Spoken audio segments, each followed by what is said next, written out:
When we're thinking about credible sources of health information, we need to be cautious and evaluate the reliability and the credibility of sources such as .com websites, for-profit companies, news outlets, social media pages.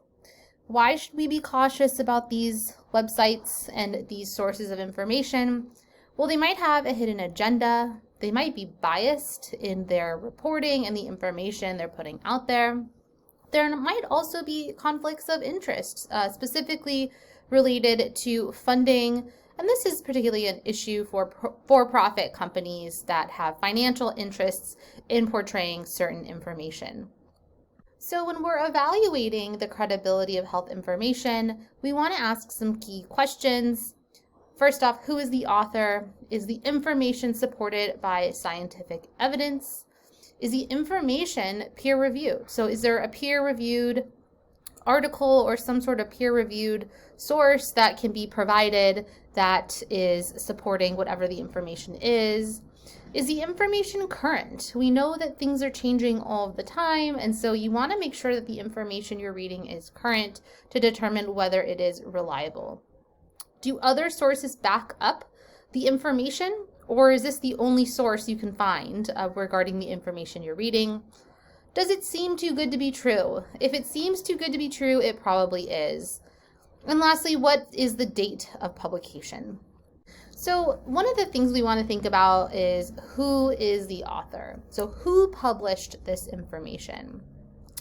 As you see here, if you look at the very bottom of the page, you can see that the source of information is the Division of Nutrition, Physical Activity, and Obesity within the CDC. So therefore, this looks like a very credible source of information just based off of the author. On the internet, authorship can be difficult to determine sometimes. And some sites, might only have one author. Others may have many authors who may or may not use their real names. Some sites have no obvious author, and their content can be written by a number of people who don't get authorship credit. In general, it's best not to trust information on the internet until you can find the author and determine who actually wrote it. Many websites have an about section.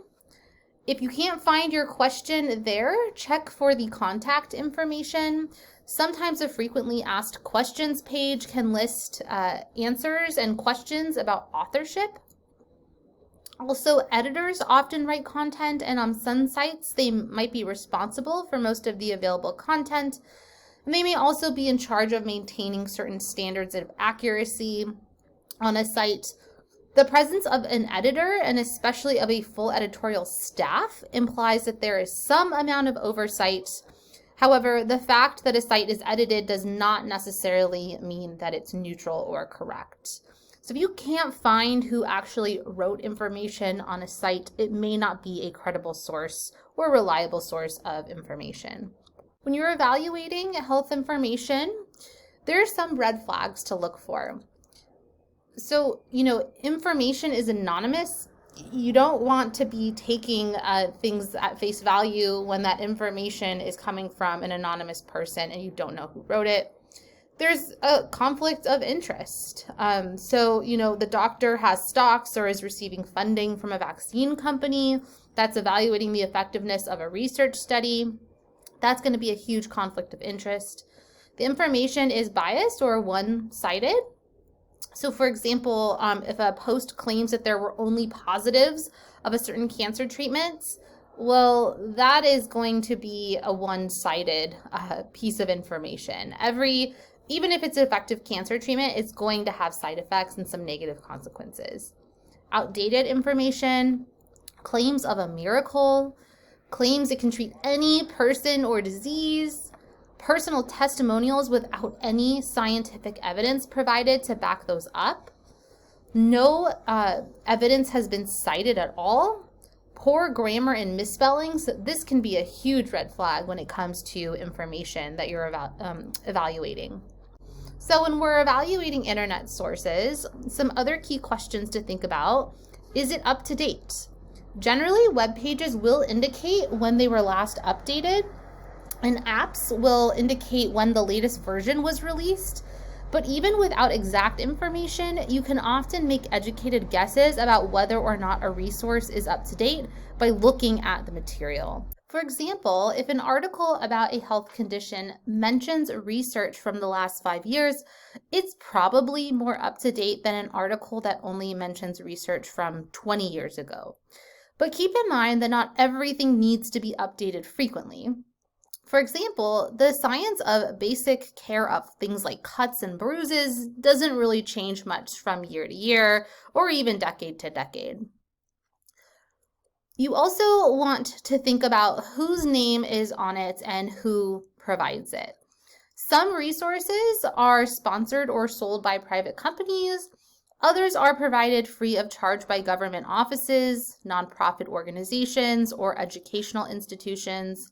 One type of sponsorship is not necessarily better than the others at all times, but keep in mind that the sponsor of a resource may have an interest or an agenda different from your own. Where did the information come from? Are the references or sources provided, do they support the information that's being claimed? And then you want to think about who reviews the information. So look for an editorial policy or a review policy on that site. See what that process looks like and who is actually reviewing the information that's posted there. Medline Plus has a great checklist for evaluating internet health information. Looking at the provider. So who is in charge of the site? Are they providing, why are they providing the site, and can you contact them? Funding, where does the money to support the site come from? This can be really important in identifying conflicts, especially related to funding. Does the site have advertisements? Are they labeled as advertisements? Quality, where does the information on the site come from? How is the content selected? Do experts review the information that goes on the site? Does the site avoid unbelievable or emotional claims, and is it up to date? And lastly, privacy. Does the site ask you for your personal information, and do they tell you how it will be used? And are you comfortable with how it will be used? It's also really important to make sure that a site that's providing health information provides references. That site should be providing you with the information on where those facts or information came from. If the site doesn't provide any references, I would be cautious on taking that site as a credible source of health information. You also want to evaluate whether a site is up to date. So oftentimes you'll see maybe at the top of the site or at the bottom of the site, you'll see a page last reviewed and updated. There's another example down here that shows you that this page is current as of September 2017. So see if you can find information on when that site was updated. If you can, it's also really important to find information on who is reviewing the information posted on that page. It might be something that you find at the bottom of the page. This is an example here of a site that provided information at the bottom of the page on who actually reviewed that information and the date that it was reviewed. And you can see also the credentials of these people and their affiliations. So you can actually look those people up and see if they're real people. And you can also take note of their credentials. They appear to be physicians or people with a PhD, therefore indicating that these are probably people that are experts in the field. But again, you can look those people up before you take their word for it. We briefly talked about Wikipedia and it being an open source site. So the question becomes, should you cite Wikipedia? I'm not saying that Wikipedia is the worst place in the world and you should never look at it, but what I am saying is that there are some pros and cons to a site like Wikipedia. Some pros, include that it can be helpful in just getting a general idea of a topic that maybe you're looking up for the very first time. It's also often organized and it's in a easy to use website format, and it provides a wide range of information. However, there are several cons.